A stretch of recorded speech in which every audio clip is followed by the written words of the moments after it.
On this podcast, you'll find interviews with high-performing, successful individuals in life sciences.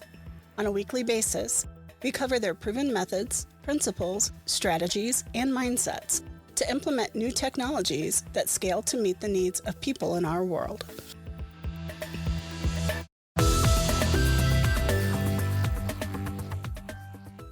Welcome to this episode of Life Science Success. For those of you who don't know me, my name is Don, and I'm a digital marketer in life sciences. And before we get started with our interview today with Markus Gershater, I just want to provide just a little bit of information about my digital media marketing business, who is our sponsor today. This episode of Life Science Success is brought to you by D3 Digital Media Marketing. Dive into the digital world with confidence and creativity on your side. D3 Digital Media Marketing is your all-in-one solution for making a lasting impact online. From the vibrant, engaging world of social media marketing, podcasts, and webinars, to the strategic depths of website development, SEO, pay-per-click, email, and content marketing, we tailor our approach to fit your unique brand story. Let's elevate your presence, connect with your audience, and drive success together. Your digital journey starts here. Visit d3digitalmedia.com to learn more. So with that, let me just introduce our guest, Markus Gershater. He's the co-founder of Synthace.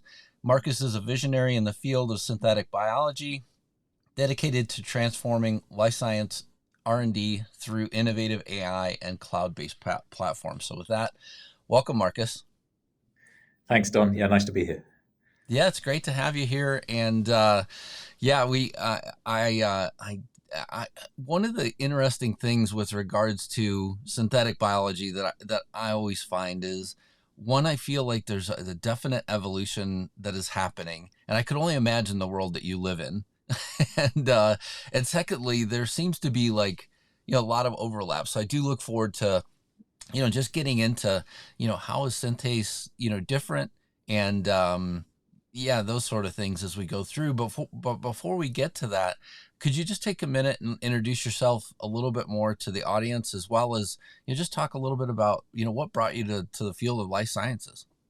Okay. Yeah, well, I've always been utterly fascinated by biology, for as long as I can remember, to the extent where I would often be quite baffled as to why people would be interested in anything else, with that kind of blinkered view of the world that I guess many of us might have had when we're young. So I now have more of an appreciation for other disciplines maybe, but I still have that abiding passion for biology as one of the most complex and fascinating phenomena that you can choose to study. So that's why I'm in life sciences originally, is just because I could never imagine really doing anything else. It's not a particularly interesting answer, but that's where it is. And then really, I haven't had any specific part of the life sciences that I wanted to be a part of or be involved in. But my kind of career is just, been a sort of mixture of enthusiasm and opportunism in different areas, and seeing what opportunities come up and making the most of them, really. Yeah, I feel like a lot of us, there's, you could say that there's a defined path that I set out, that I absolutely, wanted to know that I was going to do this, then this, then this. But the reality is many of us are sort of, at the mercy of life as well. Yeah, back to biology. That's where a lot of it can be fun, right? Is, if you have a really clear path in life, then that's assuming that all the different paths at the outset, potentially, which obviously none of us do. So I think sometimes, I did have that abiding passion throughout the whole of things, but that's pretty much the only constant. I started out with a PhD in biochemistry, and then worked briefly in industry at a company called Novactor Biosystems, where I was essentially looking to engineer biological processes, right? So all of a sudden you go from complexity being the thing that fascinates you and intrigues you, to complexity being the thing that's getting in your way, right? As the thing which is preventing you from being able to actually make something really robust and effective out of the biological system that you're working with. And then from there, I went back into academia because I saw a great postdoc that came up at University College London.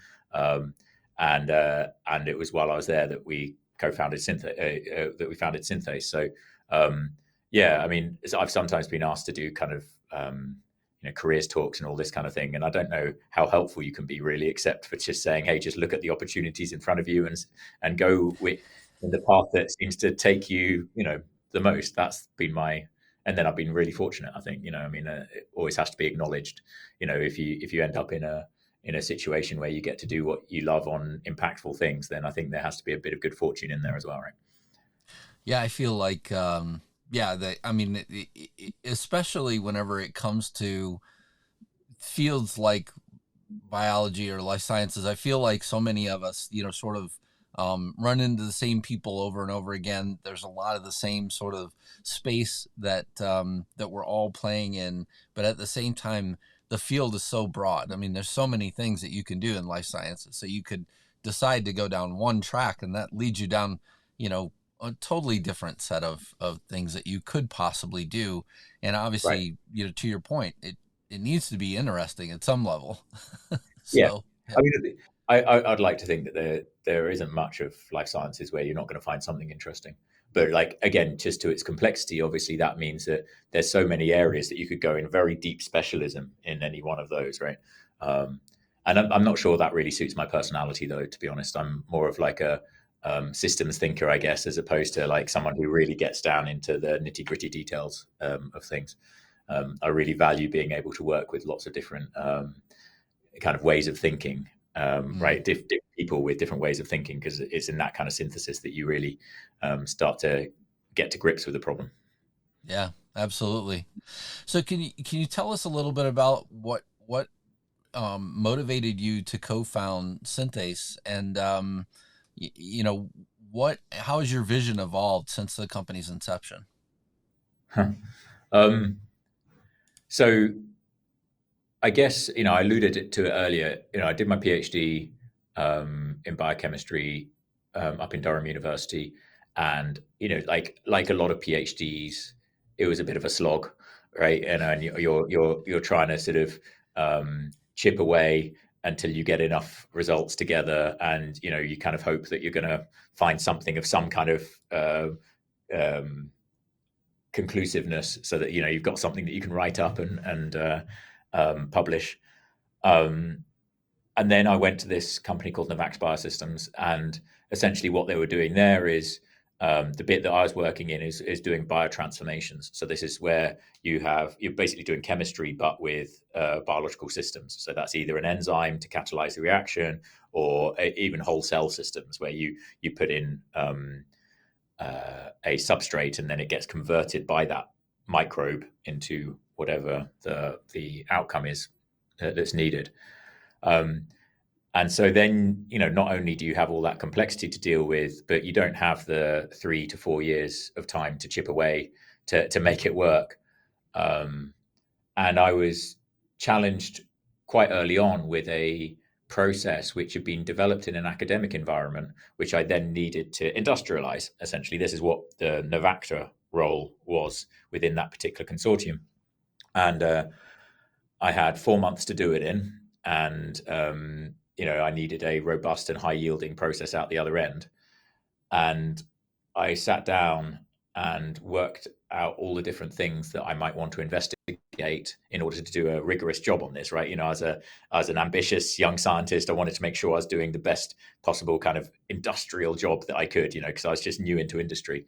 And you start listing all the things that could affect your process, and you keep listing and you keep listing, and you realize that there's way more things there than you could ever hope to investigate. And so I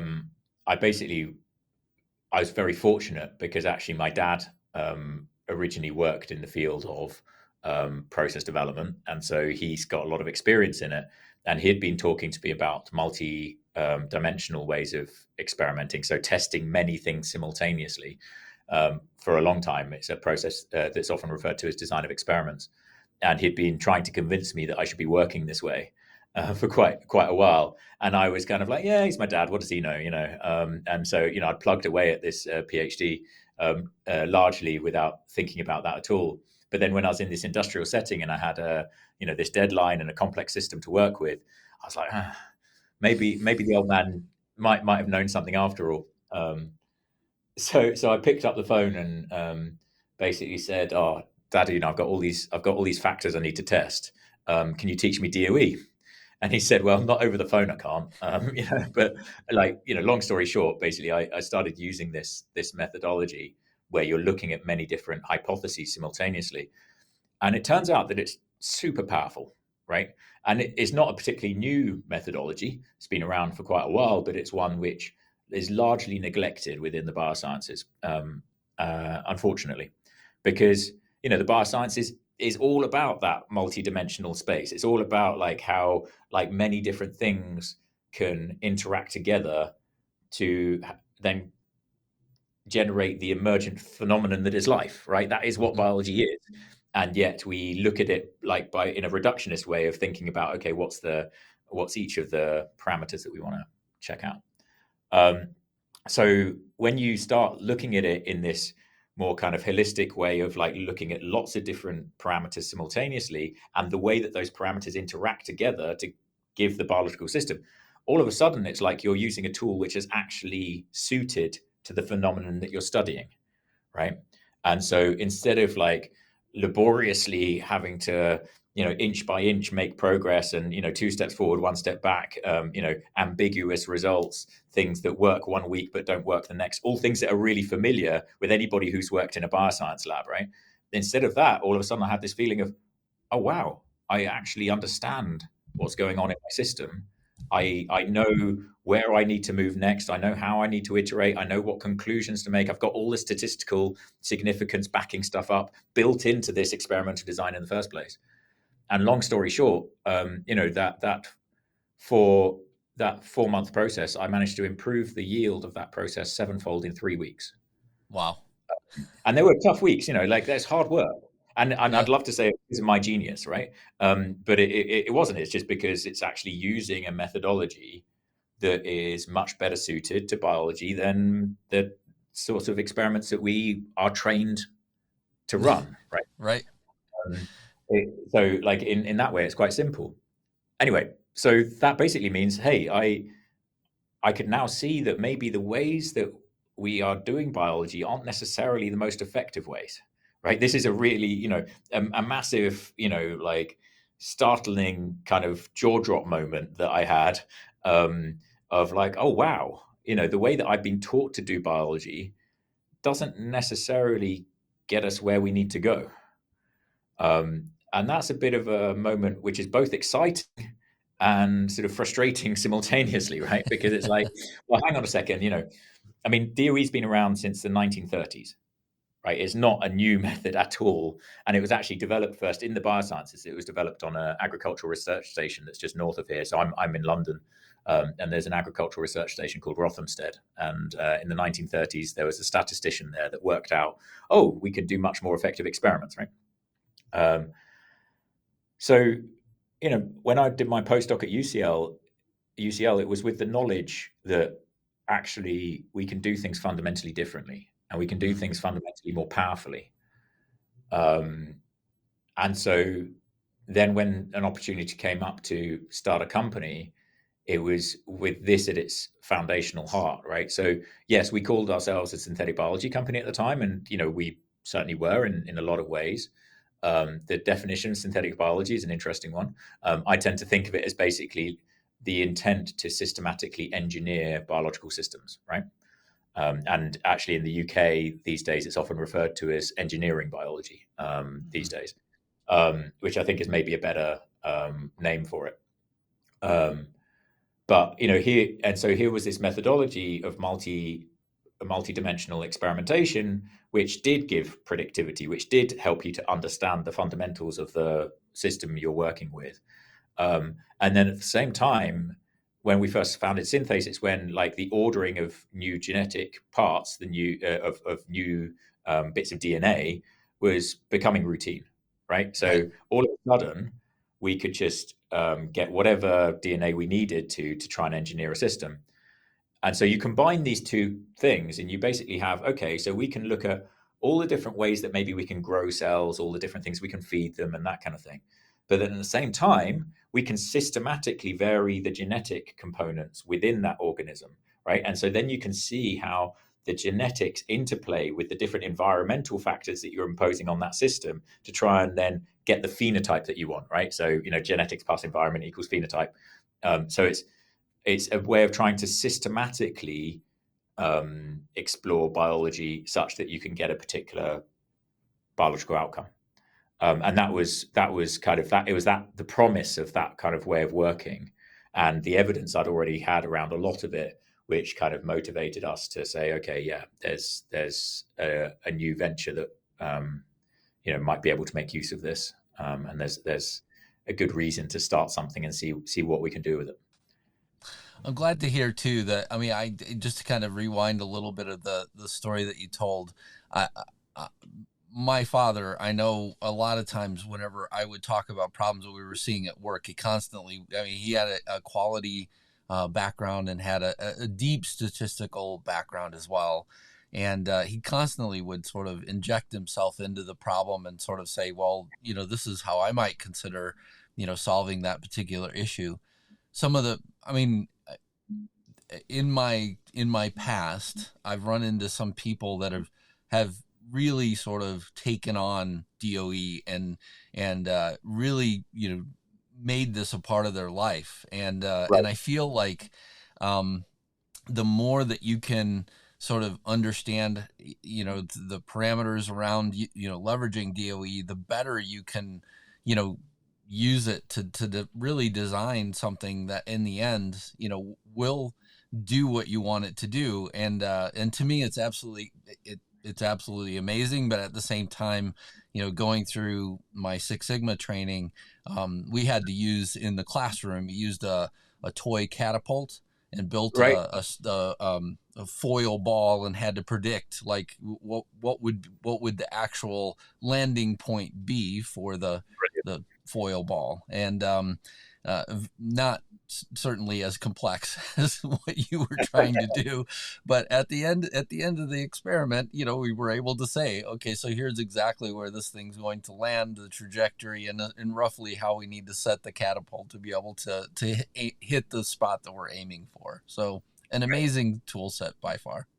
Yeah, and it's one where the importance of kind of getting over that hurdle of, oh yes, this is something that's really useful, or the importance of some kind of practical demonstration in that is paramount, I think. Like, if you just hear about DOE in the abstract, then it's just like, sounds like a lot of dry statistics and that kind of thing. And I mean, I've got a reasonably mathematical mind, but I never really found, just the theory of statistics particularly interesting. But then is actually one of the most exhilarating things you can do when it's actually applied, right? And when you actually make progress with what you want to do, whether it's, getting your catapult to be a lot more accurate, or engineering a biological system to produce a high value or a high complexity product, right? And I think, the other difference between, the systems is that, with the catapult, you could imagine, you could do one factor at a time and not expect there to be any particularly deep interactions between those factors, and you could probably get to a reasonable answer. Whereas with biology, if you do one factor at a time, the only way you'll get to a correct answer is through luck. Mm. Because the amount of interactions that are there, it's an emergent system, right? Right. It is interactions. That's what biology is. And so if you're not doing experiments that can tease those out, then you're really just trusting to luck. And then if you look at the progress that we make within biology, it kind of fits. It's like, yeah, actually, it is really tough. A lot of things do fail and work one day and don't work the next. And and it has all the hallmarks. That like experiential sense of being a biologist has all the hallmarks of using underpowered tools. Essentially, it's like. And we always put it down to, because biology is complex. Of course, my experiments failed. Biology is complicated, and of course, we've got ambiguous results. It's a really noisy system, or whatever, right? Right. And this is what we fall back on, because otherwise it would be completely soul destroying. It's like if we if we took it all as a personal failure every time a biological experiment didn't work, then like none of us would stay biologists, I don't think. And yeah, so it is a real exhilarating feeling when you actually have a system that can then actually make decent progress in it. And early days of Synthace, when we were this biology company, we were using things. I mean, in Novactor, I got a 7-fold increase in 3 weeks. One of the case studies that I still use today when I'm talking, I get to lecture a bit about DOE and stuff, and have some fun and enthusiastic rants in front of some undergraduates about why they need to be thinking about how they're going to do biology when they become scientists. And one of my favorite case studies is still one that we did early days of Synthace, where we looked at 15 factors simultaneously and got a 200-fold improvement on literature precedent in 5 weeks. 200-fold, right? That's what, 20,000%. Yeah. And those kind of things, they make you pretty evangelical. It's like, Right. like there's no going back from that kind of thing.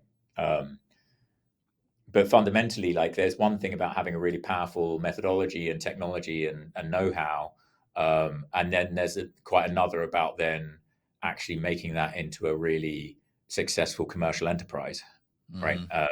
And so it's all well and good. Yes, we could take biological systems and engineer them really well, although there were some that we failed on as well. Like, if you don't have a good place to start with an optimization, then there's nothing to optimize, right? So Right. you have a start point and a good assay and a good experimental design, and then you can make progress. But so we were, but when it worked amazingly. But then monetizing that is then a real challenge. Like, we were essentially looking to make products and sell them. This was our first idea. Very simple. Like, use the technology, make efficient processes, make stuff, sell the stuff. But then actually, it's a lot more about market access and route to market and that kind of thing than it is about the actual technology, right? And so it's all those learnings of kind of young and maybe naive entrepreneurs, of like, oh, actually, there's a lot more to this than just making the technology work in the first place. Yeah, it's definitely is a challenge shifting from research to a product as well. And I think maybe this is a good transition point as well. So one of my questions is, how does Synthace help to transform life science R&D, and what are some of the key innovations that your platform offers? But also, maybe could you just provide a little bit of insight in that, what led you to that point, in terms of bringing it to market as well? Right. So the common thread, I guess, is biological complexity, and then what are good ways of addressing biological complexity, right? So we've already spoken about one of them already at great enthusiastic length. People who know me know that this is very common, that I'll be talking, I continually get teased within the company about like how often I can just turn the conversation to DOE, right? But then there are other technologies and methodologies as well which we turned to in those early days of Synthace, which sort of are multiplicative when you combine them, right? So there's DOE, and you can do it by hand, right? And those early examples, the one that I did at Novactor and the early ones at Synthace, they were all done by hand, and they're incredibly tough to do. Right. Like really, really grueling. I mean, in Novactor, I did these 32 run experiments, which is already quite a few, and it was all in shake flasks, and I was kind of like arranging them on my bench and trying to work out how to keep them all straight in my head, and with the experimental design. At Synthace, then we were doing 64 run experiments and upwards, and this is where each one of those experimental runs can vary over like 15 different factors from each other, right? Like they're just hugely complex. And we worked out various kind of lab-based coping mechanisms for trying to make them work.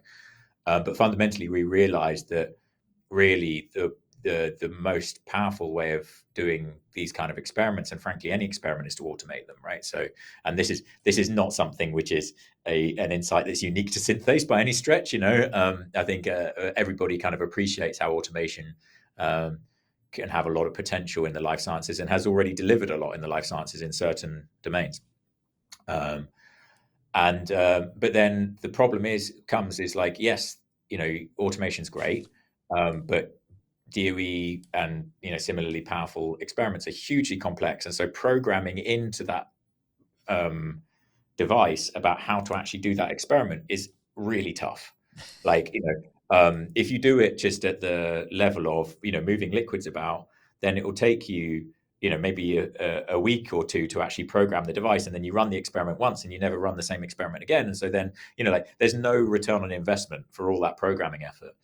And so we immediately looked at, okay, how can you automate the programming of the automation, right? So how can you take an experimental design and automatically work out the plan for how that design needs to be carried out, and then turn that plan into automation instructions so that the automation will actually do it, right? And so this was all internal in-house capabilities that we were doing to kind of push the envelope on the kind of experiments we could run. And then we, for various reasons, and part of it was about trying to find a business model that really worked. But also that we realized that the moment you're talking about software, then the impact on the world that you can have is dramatically higher, right? If instead of just using it as internal software to, make Synthace work, what if you could then make it into a fully productized thing, which then you could put out to the life science industry overall, and help anybody who needs these methods to use them. And long story short, that's the very deep pivot we did, going from being a biology company to being a software company. And the platform itself, so the Synthace platform, I mean, we've spoken a lot about DOE, but really what the Synthace platform is a way of planning and running experiments that is fully digitized, right? So, and what do you need to be able to do that? Well, you need a way of telling the system what experiment you want to run. So there's some kind of definition, and we basically have a drag and drop interface where you connect together different building blocks into a workflow, essentially. So, you do this step first, and then the output from this step wires into the next step, and so on. And this is very much at the sample level. It's right. We have these samples. We want to take these ones and dilute them like this. We want to make replicates like that. We want to mix them with this reagent, and so on. And so it's building up that kind of logic, but you're doing it in the digital world from the outset. And so then Synthace has a planner at its heart, which then works out, okay, you've told me your intent, and now this is the specifics of exactly how, all the liquid handling actions that have to happen in order for your intent to become reality. So it's taken from that high level definition to a very low level, very granular plan of 3 microliters of this liquid has to move from here to here and then be mixed in this specific way, right? And then it converts those instructions into automation instructions, which can then be run in a lab. And then because we know exactly what's happened in that experiment, because Synthace is the platform that's actually defined all the actions, right? So we know all the actions. That means that any data that's produced can be put immediately into the contextual metadata, i.e., all of the experimental plan which went into producing those data. So it means that when you've worked with Synthace, you have the full process recorded in a huge amount of detail as to exactly what went on, and all the data is put into that context, so you can auto structure the data essentially that comes out the other end. And then one of the most powerful outputs of this is being able to do multidimensional experimentation, right? Right. Which is where we do DOE. Very nice. I mean, I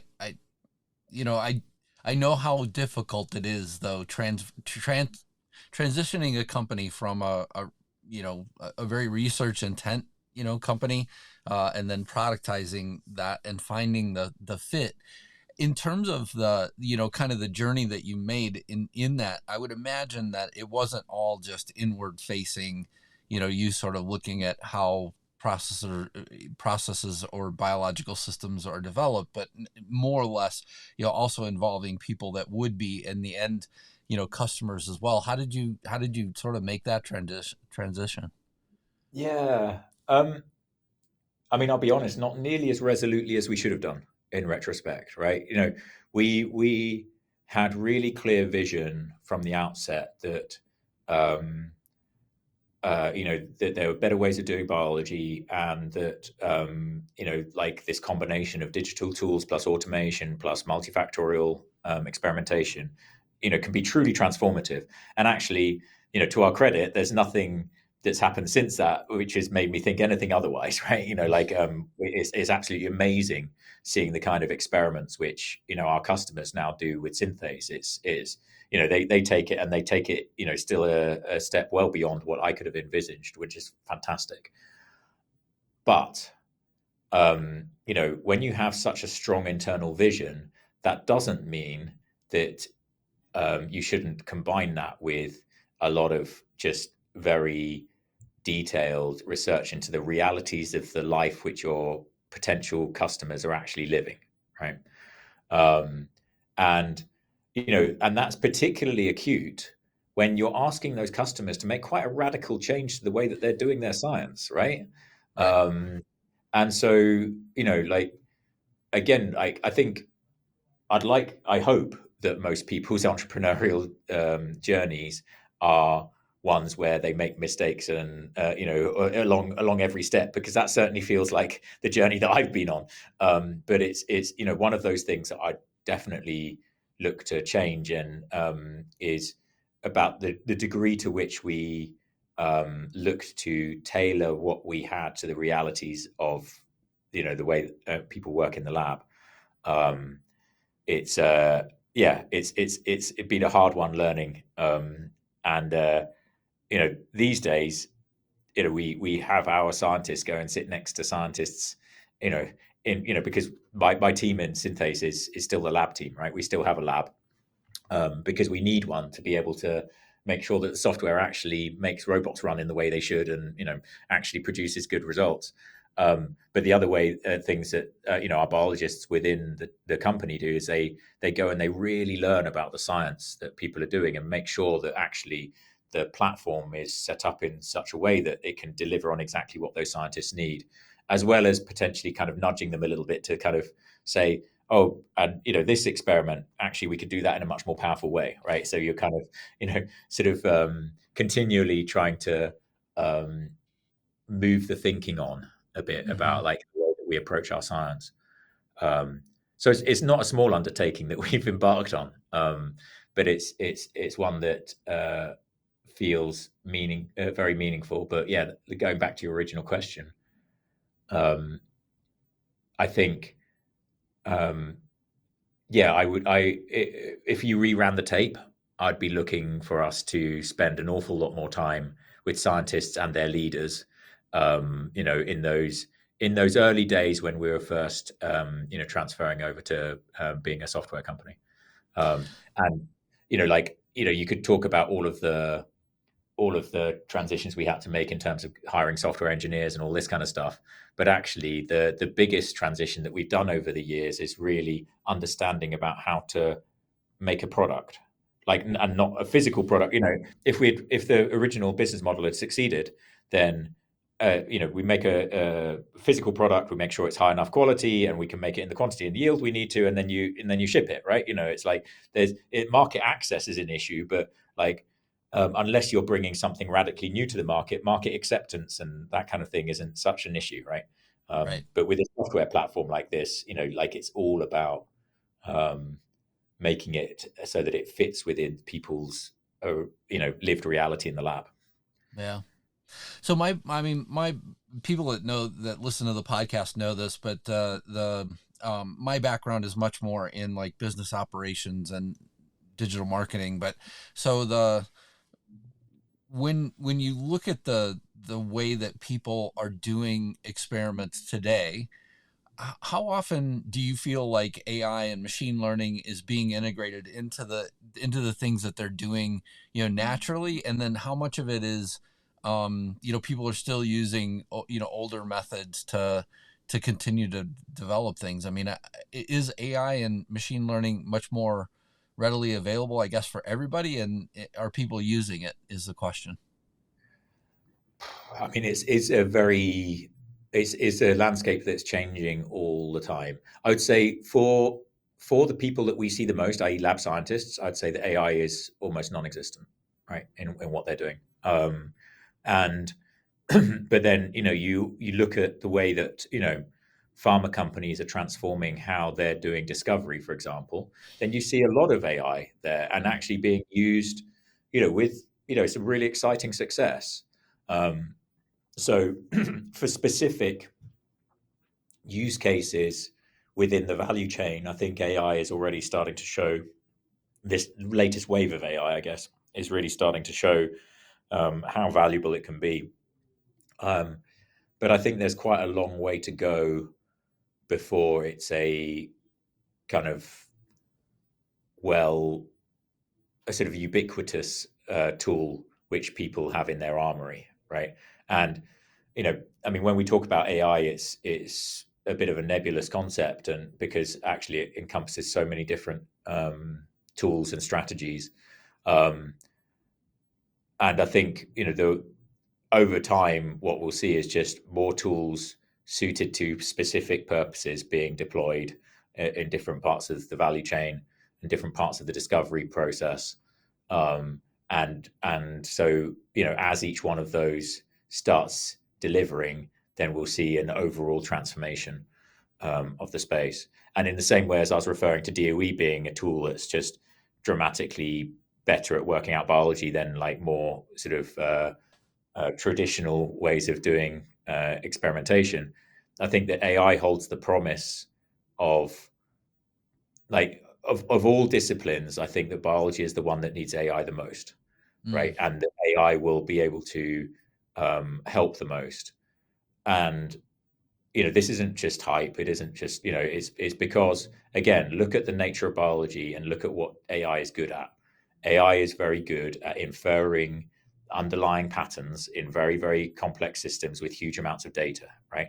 And in biology, very, very complex system, we can generate huge amounts of data, and there's no way that, human intelligence will be sufficient.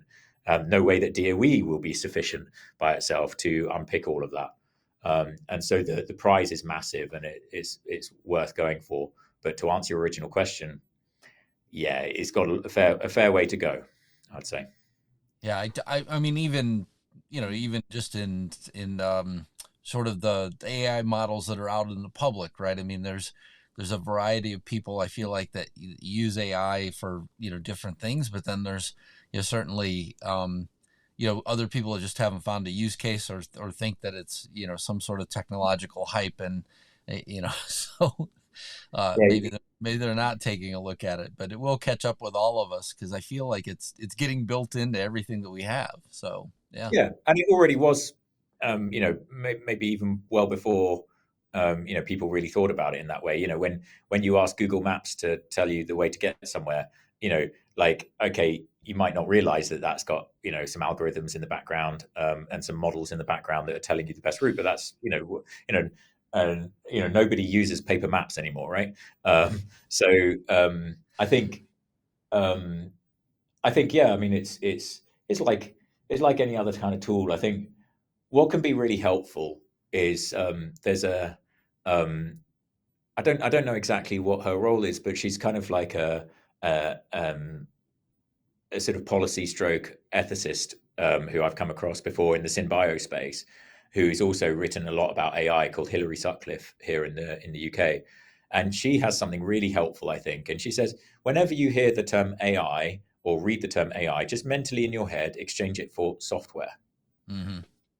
So not, AI is able now to understand natural language and, convert it into, instructions, but software is now able to understand natural language and convert. I think it strips out a lot of the mysticism about it, and I think that's kind of what we need, right?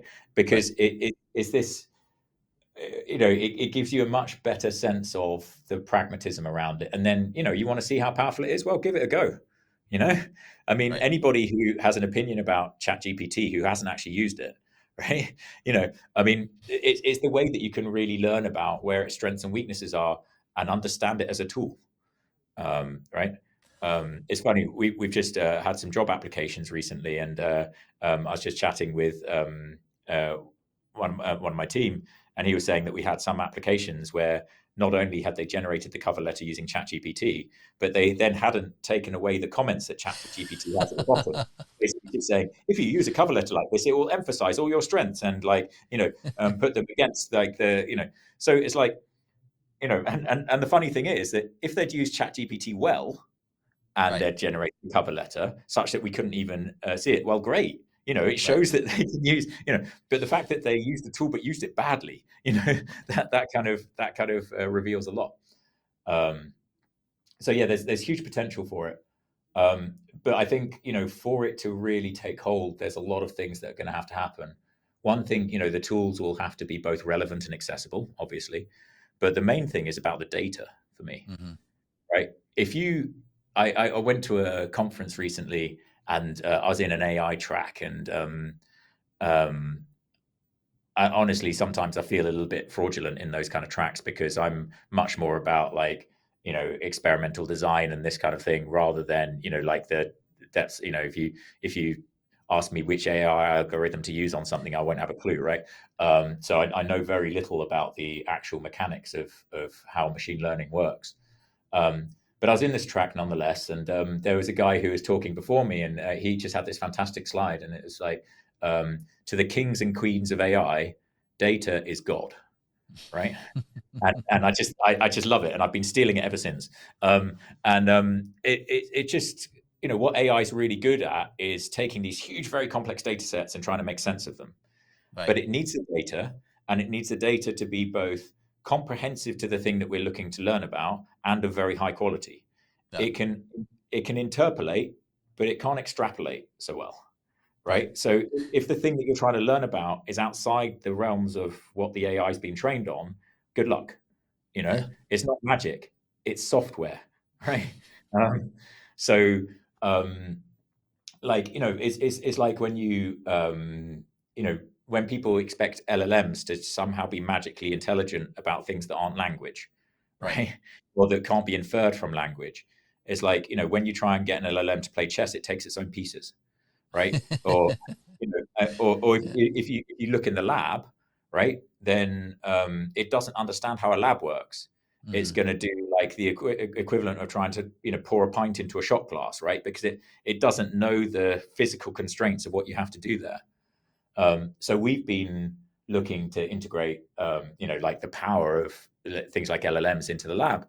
But what you need to do then is you have to have a system like Synthace, which has all the models of how the lab actually works, of how liquids can be moved and how they can be mixed. And that can then hold the LLM to account, right? So when the LLM comes up with something that is just nonsensical, you can have that feedback loop and say, no, go try again. And the exciting thing is that then, what you can then do to define a new experiment is you can just say, hey, I want to run an experiment. And it's like, oh, what kind of experiment would you like to run? Oh, I want to do an assay optimization.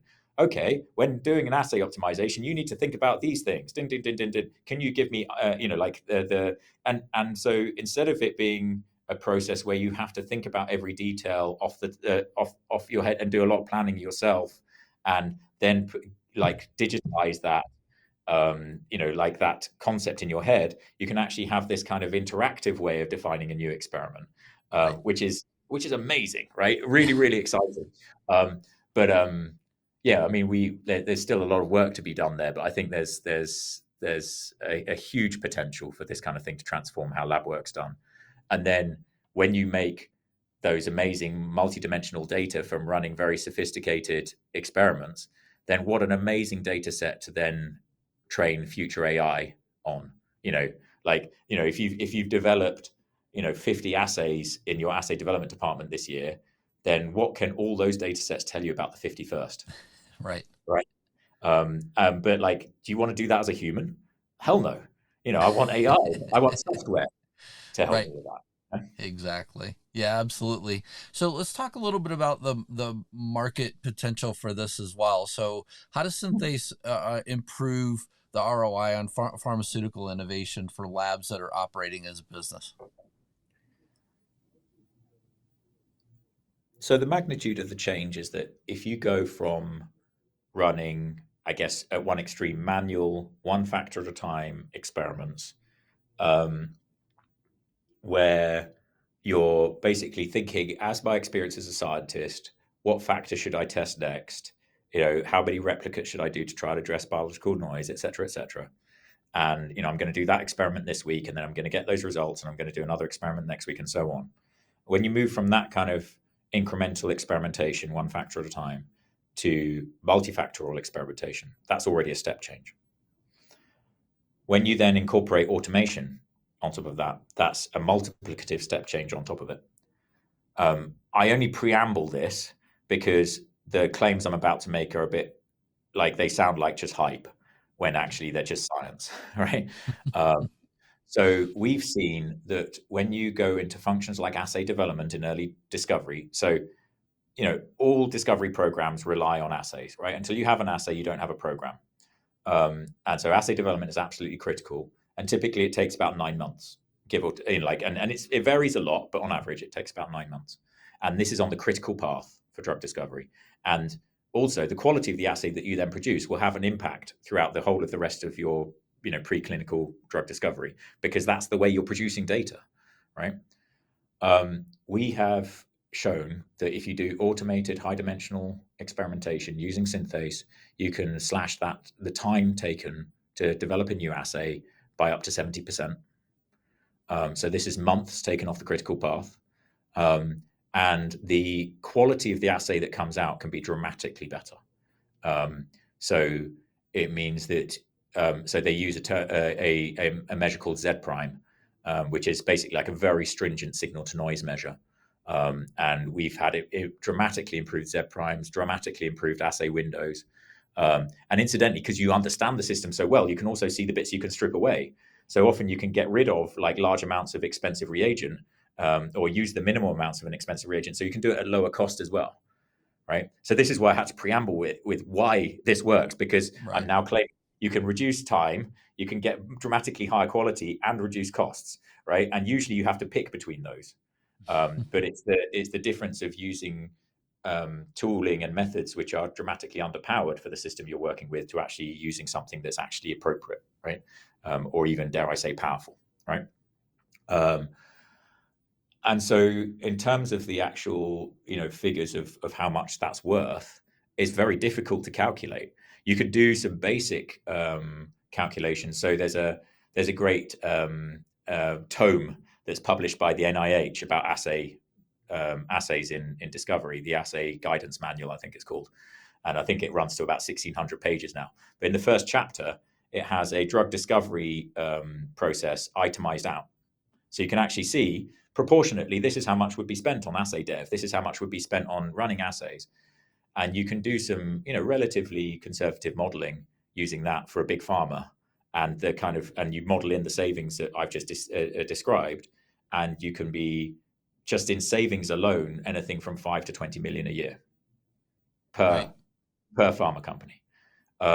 And then you think about, okay, but then what's the cost benefit of getting the drug to market quicker? What's the cost benefit of having less ambiguous results as you go through the discovery process? That's the bit that's really hard to model, right? In terms of value, there's the savings, and then there's the value.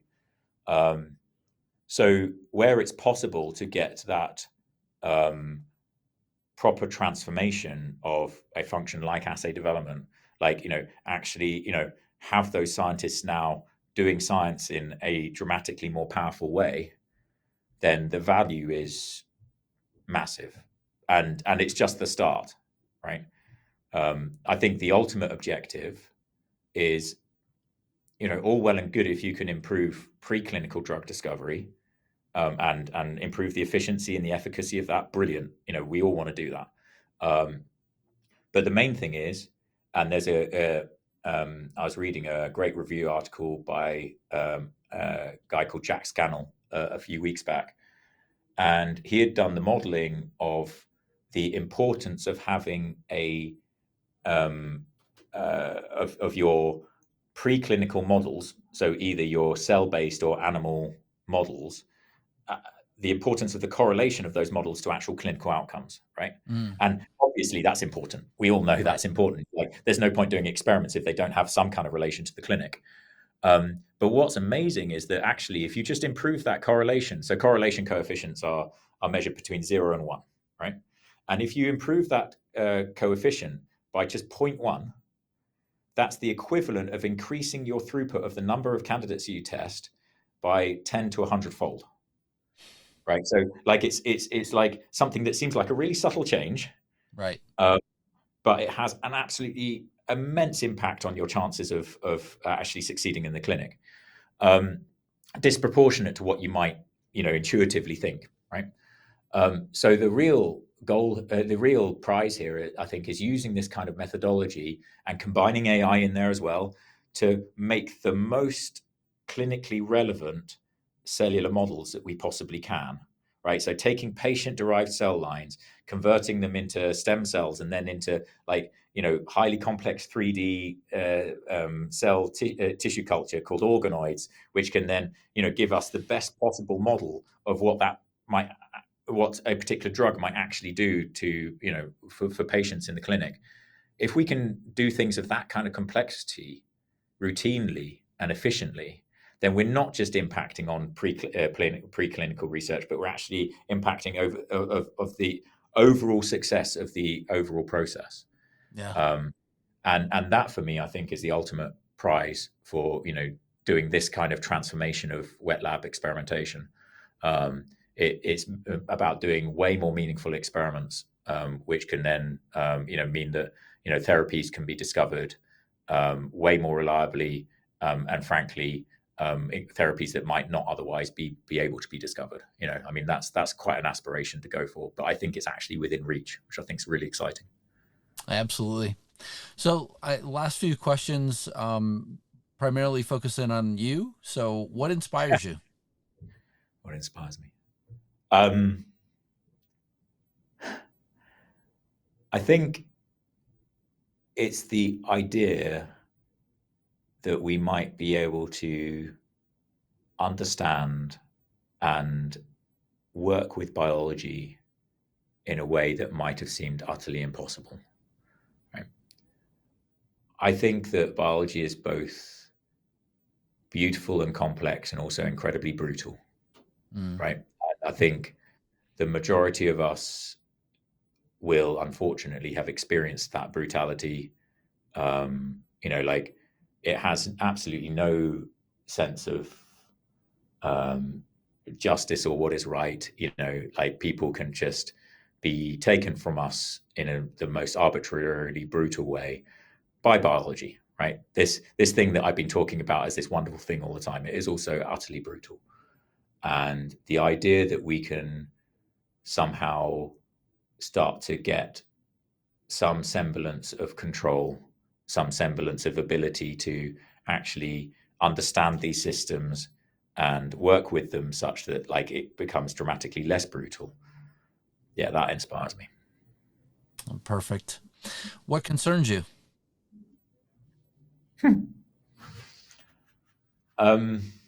Wow, loads. I think we've spoken very enthusiastically about all of the changes that might be possible and the benefits that could come from those. My concern is about actually adoption of these things and and how quickly we can make that happen. It'll happen, but how quickly will it happen? And can we make it happen in such a way that it's as beneficial as possible to as many people, right? When we're talking about things like AI, it's well documented about how pretty horrible that tool can be and all.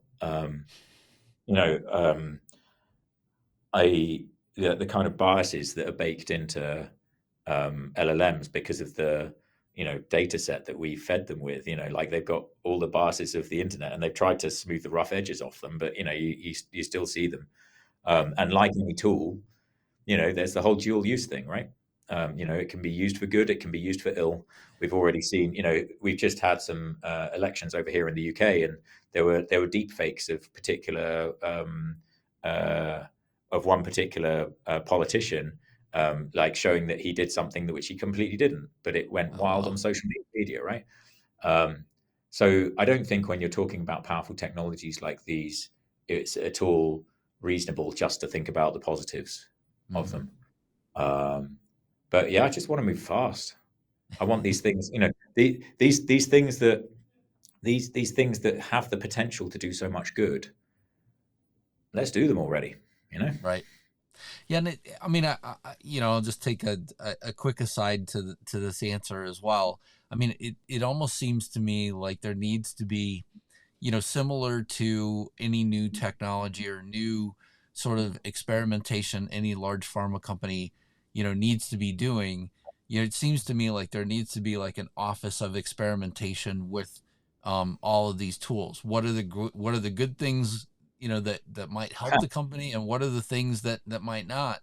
And I've seen, inside of large pharma companies, they, oftentimes will, once a technology has reached a certain level of maturity, then they'll sort of, take it on. But it has to get to the level of maturity where the chief scientist, chief technology officer, chief, CIO, or the maybe even the CEO of the pharma company comes back and says, well, why can't we do this better? And instead of waiting for that, I mean, why not have, I don't know. I feel like in the space that you're in, I feel like there are a lot of companies working on this same exact thing, and having a level of just somebody looking at all the tools that are available. It seems to me like the right approach to sort of see, hey, look, can we, I mean, to all of your earlier points, can we improve our output? Could we improve the actual impact that we're going to have on the patient? Could we improve, our time to getting things to market, all by, having, one of these? And the reality is the cost of them probably is far less than Yeah. than actually doing the real science in the lab. So Oh, yeah. absolutely. But like, and companies do, right? They recognize this, and they try to put in a place, efforts to actually, try and make these transformations happen. But at the same time, like, completely understandably, they've had a lot of people come along making these kind of claims before, right? So, to your discipline of marketing, right, which is one that actually I've learned to have a huge amount of time and respect for. I think it's a fascinating art and science. And like, it's difficult to be we don't have the problem of not having something and having to hype it up. We have the problem of having something but having to cut through all the noise, Right. um, and actually, connect with people in a way that they can see that we're both sincere and excited, and that yes, this could apply to their work as well, right? And that's a real challenge. It's a fun challenge, but it's a real challenge. Yeah, absolutely. Last question: what excites you? Yeah, a lot of things. I'm quite an enthusiastic person. Um, uh, I think that I'm genuinely quite optimistic, on the whole, which is a bit of a crazy thing to say when the world is in the state that it is at the moment. But I do tend to be pretty optimistic, and I think the the potential of humanity excites me. You know, in all seriousness, like I get to I'm pretty privileged in that I get to work with and do stuff with a particularly cool slice of humanity. I think, but like I think that it's very easy to get bogged down in like the day to day of the day of the news cycle, and this election or that election, or this conflict, um, uh, or these economic problems or whatever. But overall, I believe very much in the capacity of people to innovate and to make the world better. And I really hope that I turn out to be correct, um, and that I'm not actually optimistic. I'm turn out to be realistic. Well, Markus, thank you so much for sharing that. And thanks for being on the Life Science Success Podcast. I really appreciate you being here and for telling us about Synthace and everything that you're working on. I wish you all the luck in the future. And yeah, it'd be great to connect as you continue to evolve. Don, likewise, thanks for having me on. Thank you for listening to Life Science Success. For complete details about this podcast, including show notes, how to get in touch with guests, and more episodes, please visit www.lifesciencesuccess.com. If there's someone you'd like for us to invite to the show as a guest, please let me know by sending me a message at the podcast website. Please click subscribe on your favorite podcast app, share the podcast, or tell a friend about it, and last but not least, rate the podcast. Thank you again.